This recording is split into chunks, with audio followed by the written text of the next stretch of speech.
Please give an energetic and warm welcome to the one and only Jaya Kishori ji.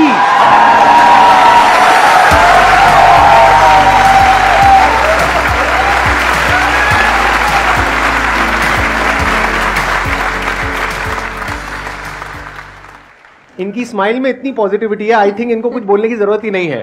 अगर ये पूरे session में यहाँ पर सिर्फ बैठ करके स्माइल करती रहे तो आई थिंक ये सेशन बहुत अच्छा हो जाएगा। इनका एक मोटिवेशनल चैनल भी है, इनफैक्ट आपकी कुछ वीडियोस देख करके मैं खुद मोटिवेट हुआ हूं, and I am not kidding.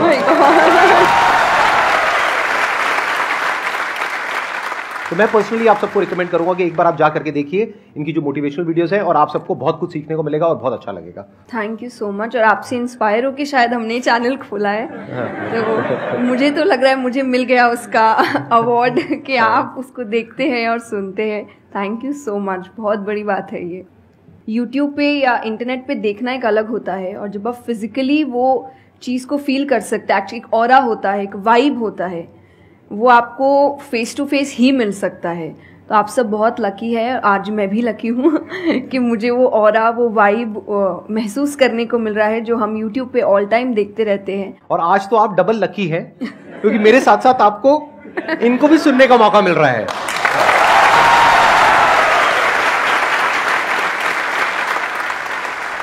आपके मन में जो भी क्वेश्चंस है, जैसे भी क्वेश्चंस है, आप इनसे पूछ सकते हैं। First of all thank you very much for giving me this opportunity. I want to ask you कि लाइक आपने ये क्यों चूज किया कि you want to go into spirituality, कि मुझे इस चीज में ही जाना है? टू बी वेरी ऑनेस्ट, मैंने चूज नहीं किया था, इस स्थान ने मुझे चूज किया था, क्योंकि मैंने शुरुआत 6 साल की उम्र से की थी।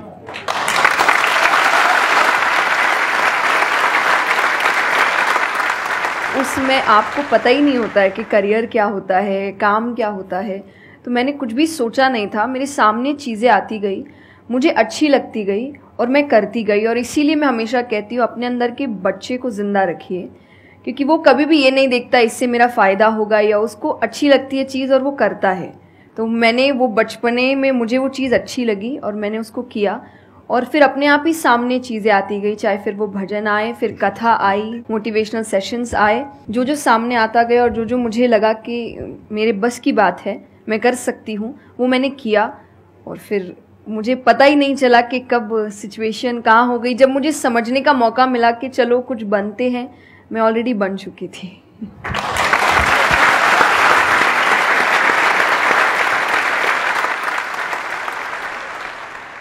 मेरा क्वेश्चन कंसंट्रेशन पावर को लेके है, या दूसरी तरह से बोल सकते हैं अवेयरनेस को लेके।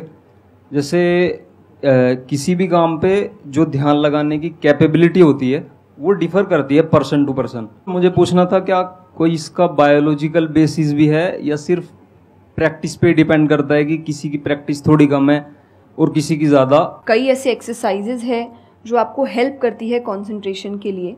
तो जो मैं एक्सरसाइज फॉलो करती हूँ वो लिसनिंग प्रैक्टिस है, कि मैं सोने से पहले या सुबह उठ के कुछ देर 5 मिनट्स 10 मिनट्स में बिल्कुल शांत माहौल में और मैं साउंड सुनने की कोशिश करती हूँ। और ऐसा माना जाता है कि जिस दिन आपको 5 से ज़्यादा साउंड सुनने लग जाए, और 5 का मतलब हुआ कि ऐसा नहीं कि आपके घर में टीवी और मिक्सी और सब चल रहा है तो आप कहे कि अरे भाई 5 साउंड सुनाई दे दिए, नहीं, जब शांति हो तो वो एक बहुत अच्छी प्रैक्टिस है जो आपके दिमाग को हेल्प करती है किसी एक चीज़ पर ध्यान लगाने के लिए। तो आप ऐसे कंसंट्रेशन पावर के एक्सरसाइजेज होती कर सकते हैं, और जो मैं करती हूँ मैंने आपको बताया, मैं रोज़ करती हूँ। अभी तक मैं 3 से आगे बढ़ी नहीं हूँ, लेकिन आई होप जल्दी 5 आवाज़ों से ज़्यादा सुनाई देने लग जाए।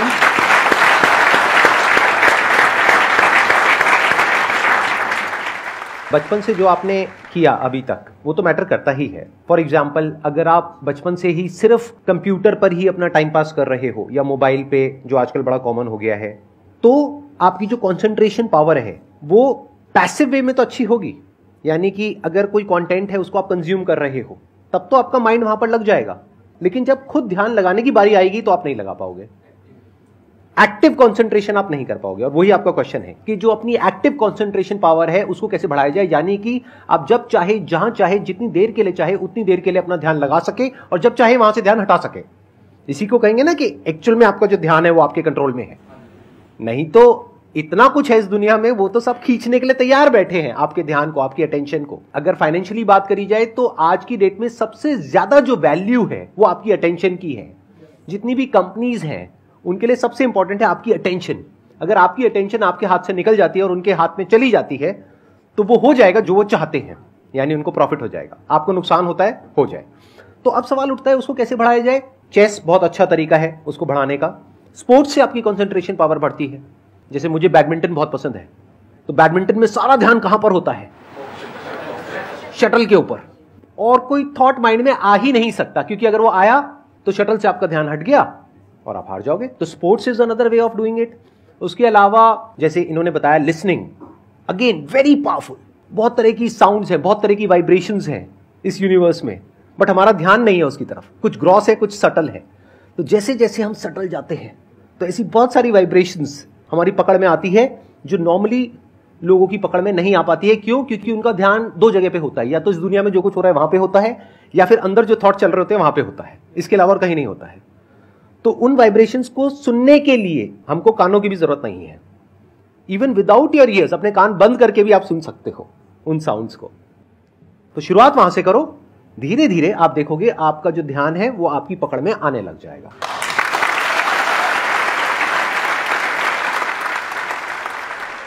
मेरा क्वेश्चन आपसे मतलब दोनों से ही है, वो ये कि हम लोग मतलब आज की सोशल मीडिया वाला ज़माना है तो हम लोग बहुत डिस्ट्रैक्टेड रहते हैं, और जब भी स्पिरिचुअलिटी की बात होती है फैमिली में, फ्रेंड्स में, तो सभी ये कहते हैं कि स्पिरिचुअल अभी होने की ज़रूरत नहीं है, करियर पे ध्यान दो, अभी कौन सा टाइम है, बाद में देख लेना। और हम लोगों के घरों में भी हम देखते हैं। तो मैम ये चीज़ कैसे, मतलब उनको कैसे समझाई जाए कि ये चीज़ कितनी इम्पोर्टेंट है और उसकी इम्पोर्टेंस क्या है? मेरे हिसाब से, और आई थिंक मेरे क्या पूरी दुनिया के हिसाब से, जो भी स्पिरिचुअलिटी को ठीक से समझता है ये यंग एज प्रोसेस ही है। जैसे अगर आप रिलीजियस वे में भी सुने तो भगवान को हम कुछ भी चढ़ाते हैं वो फ्रेश होता है। प्रसाद है, फूल है, कुछ भी एक दिन दो दिन पहले नहीं होता। तो हम खुद इतने पुराने होके क्यों फिर अपने आप को चढ़ाते हैं? जब आप रिजिड हो चुके हैं, जब आपको आगे कुछ काम खास करना नहीं है, आप रिटायर हो चुके हैं, तब आप उस स्पिरिचुअलिटी का करेंगे क्या? आपकी लाइफ में कोई चैलेंजेस होंगे ही नहीं जब सामना करने के लिए। तो स्पिरिचुअलिटी मतलब सिर्फ पूजा पाठ नहीं होता। मंत्र, जैसा मैंने लिसनिंग एक्सरसाइज बताई, वैसे ही मंत्र चैंटिंग भी एक बहुत बड़ी एक्सरसाइज है कि आप मंत्रों का उच्चारण करते हैं मेडिटेशन में, क्योंकि जो पावर, जो वाइब्रेशंस वो साउंड रखते हैं वो आई थिंक दुनिया में और कहीं नहीं है। तो वो आपके करियर के लिए, कंसंट्रेशन पावर के लिए, कॉन्फिडेंस के लिए, मेमोरी पावर के लिए, सबके लिए बहुत अच्छा है। तो आपको यही समझाना है कि आप स्पिरिचुअलिटी का मतलब, एक तो पहले ये पर्सपेक्टिव हटा दें कि हम सब त्याग देंगे, हम सब छोड़ देंगे। ऐसा कुछ भी नहीं होता। गीता जी में स्पिरिचुअलिटी का ज्ञान उसको दिया गया है जिसको आगे जाके राजा बनना है। अर्जुन को, उसके पास क्या लग्जरी नहीं है, राज्य नहीं है, पैसा नहीं है, क्या नहीं है। तो अध्यात्म का मतलब कभी भी नहीं होता सब कुछ छोड़ देना, सबके बीच रहना है, पर इस तरीके से रहना है कि वो आप पर हावी ना हो हर चीज। यही आध्यात्म है, यही स्पिरिचुअलिटी है कि बाहर की चीजें यहां ट्रबल ना कर सके, बस इतना ही करना है।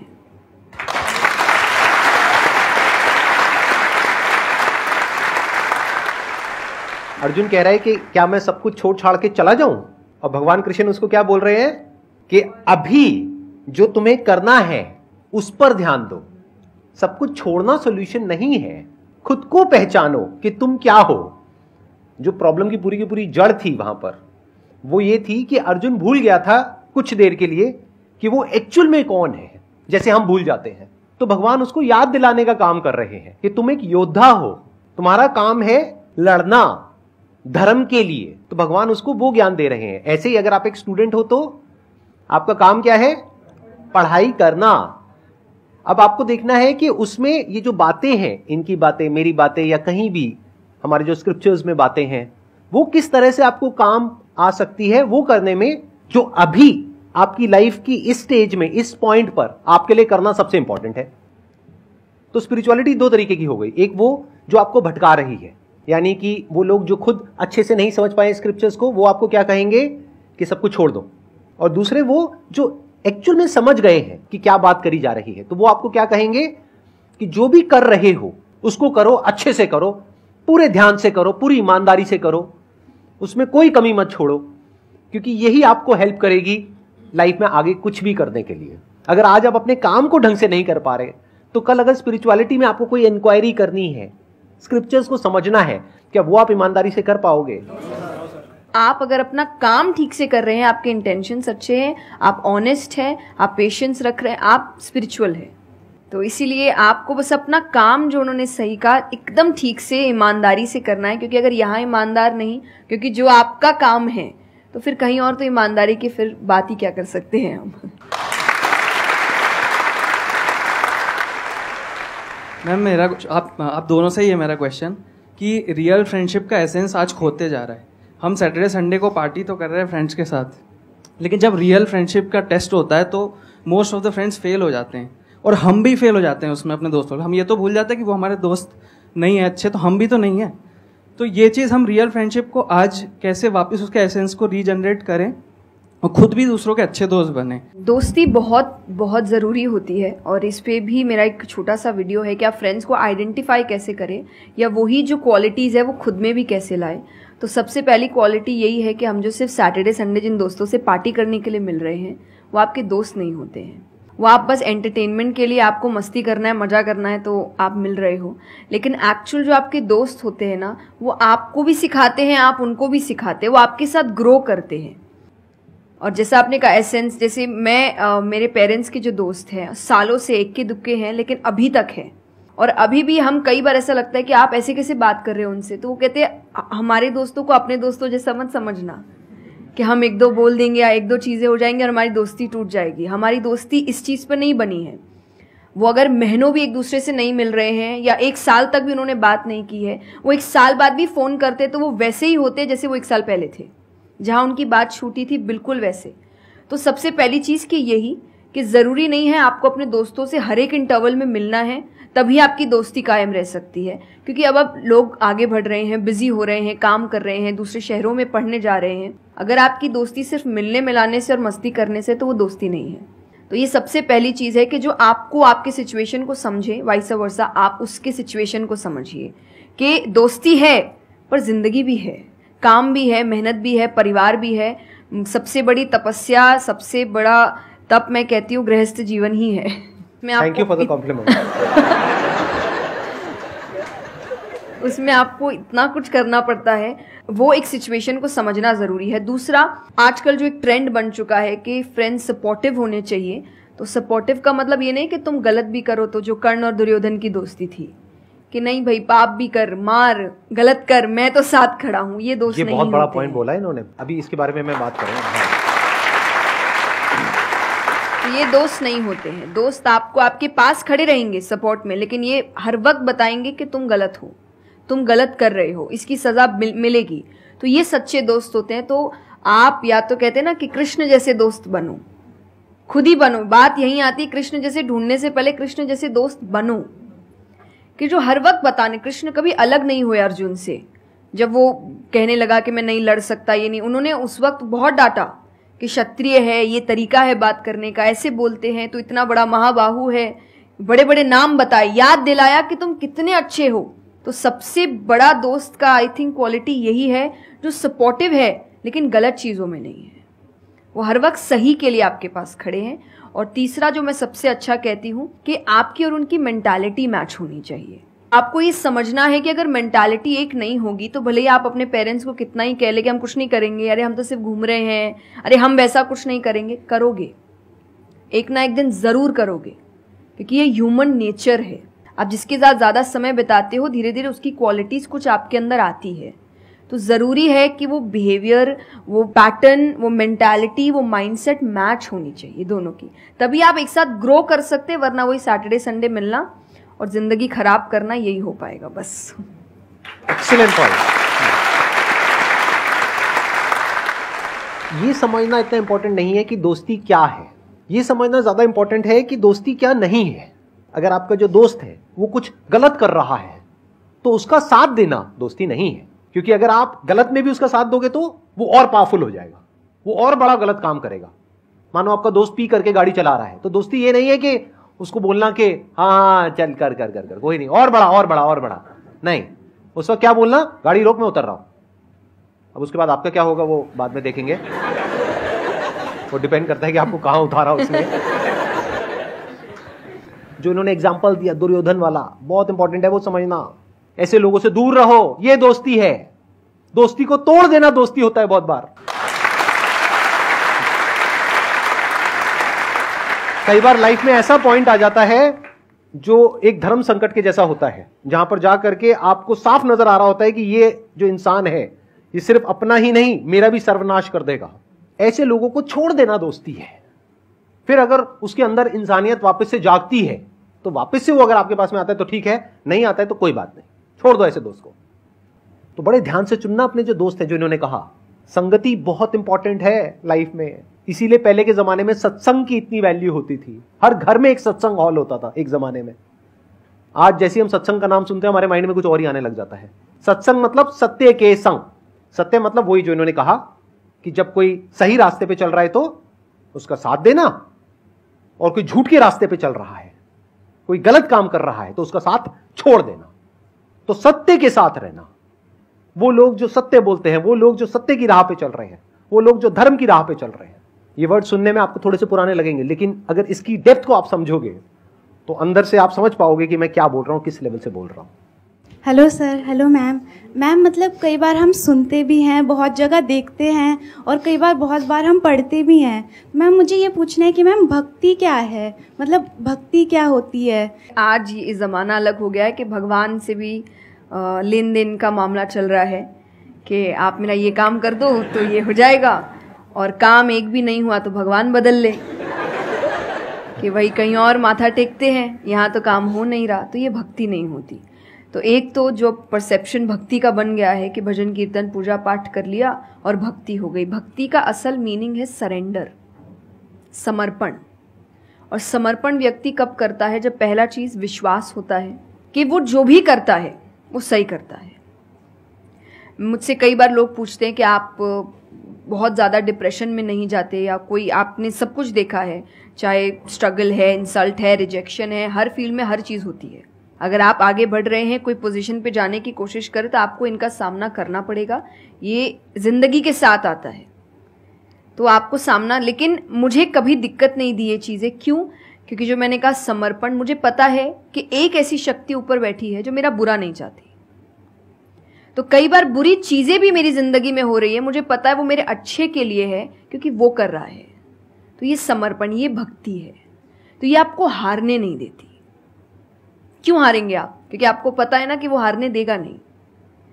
तो आप अपने आप गिरे, आप फिर उठेंगे कि नहीं भाई अभी गिरना शायद ज़रूरी होगा, उसका इशारा है, इसीलिए चलो फिर उठते हैं, फिर आगे बढ़ते हैं। तो अर्जुन ने भी, जब समर्पण की बात गीता जी में आती है तो कई लोग कहते हैं कि धर्म का मतलब होता है अंधविश्वास। नहीं, क्योंकि अगर अंधविश्वास होता, अंधविश्वास में क्वेश्चन करना अलाउड नहीं होता आपको। गीता अगर सिर्फ भगवान की बात होती तो 2 पन्ने में खत्म हो गई होती। ये दोनों के बीच की बात है जिसमें अर्जुन ये जानते हुए कि सामने कौन खड़ा है, क्वेश्चन करने के तो कोई सवाल ही नहीं था वहां पर कि भगवान लड़ने बोल रहा है, क्या क्वेश्चन करना, पर उसने कंटिन्यूअसली क्वेश्चंस किए हैं। पर उसका भी नाम आया था समर्पण, कि वो समर्पित होकर क्वेश्चन कर रहा था कि ये जो खड़ा है ये मेरे हर सवाल का जवाब जानता है, ये मुझसे कभी कुछ गलत काम नहीं कराएगा। लेकिन इसका मतलब ये नहीं कि मैं अपनी जिज्ञासा बाहर नहीं निकालूंगा, मैं अपने क्वेश्चंस पूछूंगा। तो भक्ति का अर्थ यही होता है कि पहला निष्काम होता है। क्या फायदा मत ढूंढिए कि मेरा काम नहीं हुआ तो भगवान है ही नहीं। भाई भगवान कहाँ है? भगवान होते तो ऐसा होता क्या? वो तो इंसान है इसीलिए ऐसे हो रहे काम। भगवान ने तो सबको देखे, बच्चा तो मासूम ही होता है, बड़े होके खराब हो जाता है। कोई बच्चा गलत आपने देखा है क्या? छोटा सा बच्चा ही डॉन बनने के बारे में सोच रहा है, वो तो बच्चा ही होता है, मासूम होता है, सच्चा होता है।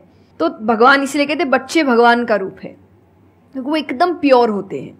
बड़े होने के बाद हम काम खराब करते हैं और नाम फिर हम भगवान का देते हैं, क्योंकि हमको इल्ज़ाम लगाने के लिए लोग चाहिए। ये फेलियर्स के लिए भी, आप फेलियर्स के लिए भी हम कहते हैं मेरा काम अच्छा नहीं था, मेरा समय अच्छा नहीं था, मुझे पेरेंट्स ने सपोर्ट नहीं किया, मेरे पास ये नहीं था। वरना अगर देखा जाए इन्हीं सिचुएशन में कई लोग हैं जो काम करके आगे बढ़ जाते हैं। तो करने वाला तो कर लेगा, नहीं करने वाला इल्ज़ाम लगाएगा। तो वो इल्ज़ाम अभी हमें ऐसे दिखता है एक ऐसा कोई है जो सामने तो खड़ा नहीं है, भगवान लगाओ इल्ज़ाम।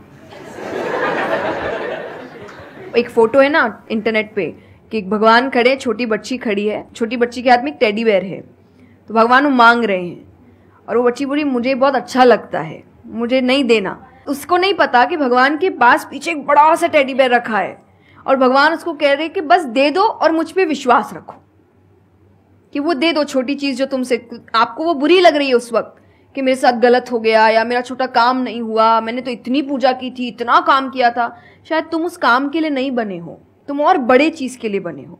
तो निष्काम क्या है कि आपकी भक्ति निष्काम है, स्वार्थ से नहीं बनी है, तो भक्ति आगे बढ़ेगी। दूसरा सरेंडर, कि मेरे हर सवाल का उत्तर सिर्फ उसके पास है।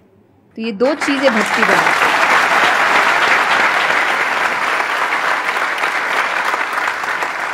मेरा मन कर रहा है कि मैं बैठ करके बस आराम से आपको सुनता रहूं, मेरे को इतना अच्छा लग रहा है। आप प्लीज थोड़ा सा और बोलिए इसके बारे में, भक्ति के बारे में। मुझे सही में बहुत, कितने लोग चाहते हैं कि थोड़ा और बोले? हाँ, क्योंकि इनसे अच्छा कोई नहीं हो सकता इसके बारे में बोलने के लिए। मेरे को पता है आपके पास में और बहुत कुछ है बोलने के लिए, थोड़ा सा प्लीज और बोलिए। ये दो चीजें जो भक्ति में। तीसरा हम जब करते हैं सत्संग, जो उन्होंने कहा सत्संग का एक सत्य के संग, तो सत्य कौन है? जब हम शास्त्रों में देखते हैं सबसे पहला श्लोक जो श्रीमद् भागवत में आता है वो भगवान का स्वरूप बता रहा है, उसमें है सच्चिदानंद रूपाय।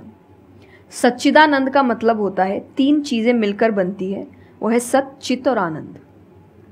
जो ये तीन चीजों को जीवन में समझ लेगा सही से, उसने भगवान को समझ लिया, क्योंकि भगवान का रूप ही सच्चिदानंद है। तो सबसे पहला है सच, जो कहा गया सच की राह पर चलो। जो हम ये एक्चुअली आपने एग्जैक्ट वर्ड उस वक्त बोले, मैं अपनी कथा में भी कहती हूँ कि आजकल हम इतनी छोटी छोटी बातों पे झूठ बोलते हैं कि हम किसी से मिलने जा रहे हैं और हम घर से भी नहीं निकले, अरे 5 मिनट, अरे सिग्नल पे खड़ा हूँ, अरे बस पहुंच गया, अरे क्या हो गया, वो 2 बातें तो सुनाएगा ना सिर्फ कि तुम समय लेकर नहीं आए, पर हम इतनी इतनी सी बातों में झूठ बोल रहे हैं। ये हमें लगता है कि कोई बड़ी बात नहीं, पर ये बहुत बड़ी बात है कि आप इतना भी सच का सामना नहीं कर सकते, और फिर हमें लगता है कि हम लाइफ की जो प्रॉब्लम्स है उसका सामना कर लेंगे, खुद के सच का तो सामना कर नहीं पा रहे हैं। जिंदगी का सच सामने आएगा तब तो बैंड ही बज जाएगी पूरी, क्योंकि वो कठिन है। जिंदगी आसान नहीं है, किसी के लिए नहीं, भगवान के लिए भी नहीं हुई। आप राम जी को उठाइए, कृष्ण जी को उठाइए, जब तक यहां रहे कोई सुखी नहीं रहा।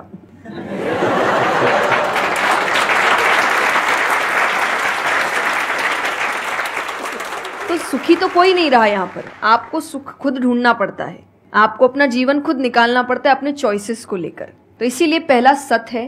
दूसरा चित है, अवेयरनेस। हम अवेयर नहीं है चीजों को लेकर, हम इग्नोर करते हैं। अवेयरनेस और इग्नोरेंस ये ऑपोजिट्स हो गए कि आप कोई भी चीज आपको समझ नहीं आ रही है, नहीं है।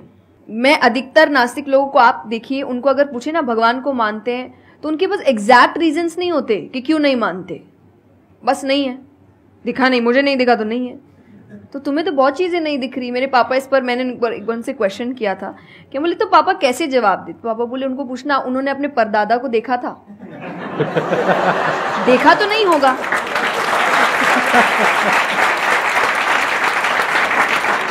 सुना है, दादा से सुना है, पापा से सुना है कि थे, मैंने तो नहीं देखा, तो मैं बोल दूं वो थे ही नहीं।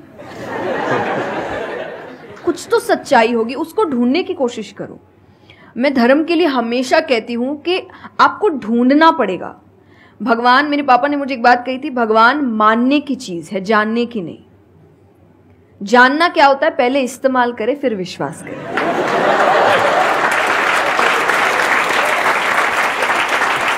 कि पहले देखेंगे है कि नहीं है, फिर बताएंगे, तो वो तो भगवान है, वो कहेंगे देख मैं भी घुमाता हूं।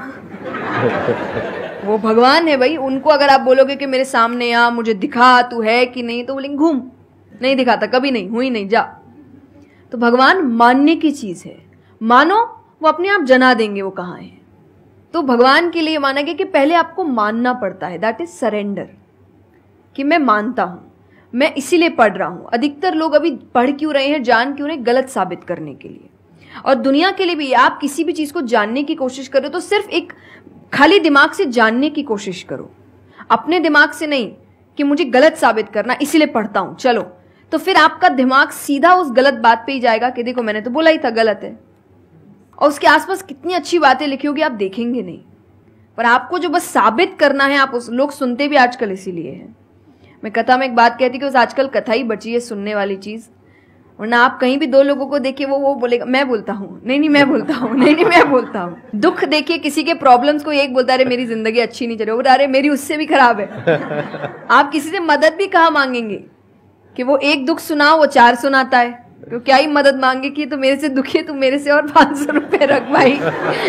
ये तो तो लोग हर वक्त कोई सुनना नहीं चाह रहा, और सुन भी रहे हैं तो इसीलिए कि ताकि बस मैं बोल सकूं, कि ये खत्म करे, बस जल्दी से ये चुप हो ताकि मैं बोलूं।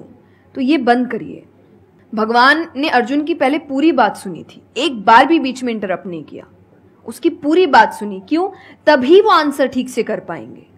अगर आप बीच में हर चीज में इंटरप्ट करेंगे, लोगों के ओपिनियंस में इंटरप्ट करेंगे, तो आप उनकी बात को नहीं समझ पाएंगे। जितना सुनेंगे उतना सीखेंगे, क्योंकि बोलोगे तो वही जो आता है, पर सुनोगे तो कई बार ऐसी चीजें पता चलेगी जो नहीं पता, जो नहीं आता है। तो सत्संग यही है। आप लोग एक काम करो, अपना मोबाइल ऑन करो और अपने घर पे फोन कर दो कि शाम तक हम यहीं बैठे हैं। मतलब मेरा मन तो नहीं है यहाँ से आज उठने का, मेरा मन है आराम से बैठ करके इनसे सुनने का। मुझे तो बहुत अच्छा लग रहा है, लेकिन आई एम नॉट श्योर कि इनके पास में इतना टाइम होगा या नहीं होगा। आप प्लीज, आई एम सॉरी, मैंने आपको इंटरप्ट किया। नहीं नहीं, बिल्कुल। तो यही छोटी छोटी बातें हैं, देखिए। और आनंद का मतलब एक्चुअली परमानेंट हैप्पीनेस होता है, जो आपको भगवान के साथ ही मिलता है, कि आपको किसी की जरूरत नहीं है, बाकी सब कुछ टेम्पररी है। और टेम्पररी खुशियों के लिए भगवान ने अर्जुन को लड़ने के लिए इसलिए नहीं बोला था कि तेको राज्य मिल जाएगा, खुशी मिलेगी, पैसा मिल जाएगा। नहीं, एक परमानेंट हैप्पीनेस थी कि मैंने अपना काम अच्छे से किया, उसके लिए लड़ो। तो जो भी काम कर रहे हो परमानेंट क्या है उसमें वो देखो, और ये आपकी सक्सेस पे भी काम आता है। भगवान, जैसे अब हम कहते हैं ना कि दुनिया में कुछ सच नहीं है, संसार सच नहीं, इसका मतलब क्या? छोड़ने के लिए नहीं। क्या आप पहली चीज, जब दुख आ रहा है तो डिप्रेशन में मत जाओ, क्योंकि आप जानते हो ये भी परमानेंट नहीं है, टेम्पररी है, कल फिर ठीक हो जाएगा। खुशी आ रही है तो घमंड मत करो, ये भी निकल जाएगा, ये पोजीशन भी ज्यादा समय तक रहेगी नहीं। तो उसको रखने के लिए काम करते रहो। तो भगवान हर चीज में कहते बैलेंस्ड रहो, और परमानेंट वो है उसके पीछे भागो। तो आप अपने आप ही जो दिखावे की दुनिया है, करते हम सब है और सब कुछ करना चाहिए लाइफ में, सब एंजॉय करिए, पर अगर उसको जानते हुए करोगे कि परमानेंट नहीं है, तो जैसा मैंने कहा वो यहाँ जाएगा नहीं।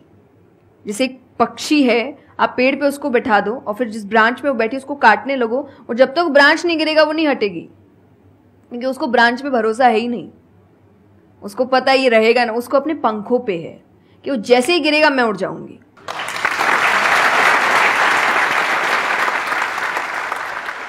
एक सॉन्ग अगर आप प्लीज, उस पे हम एंड कर सकते हैं सेशन को। हाँ। अगर आपको कोई प्रॉब्लम ना हो तो। हाँ प्लीज। मेरा आपकी कृपा से सब काम हो रहा है, करते हो तुम कन्हैया, मेरा नाम हो रहा है। मेरा आपकी कृपा से सब काम हो रहा है। बहुत बढ़िया।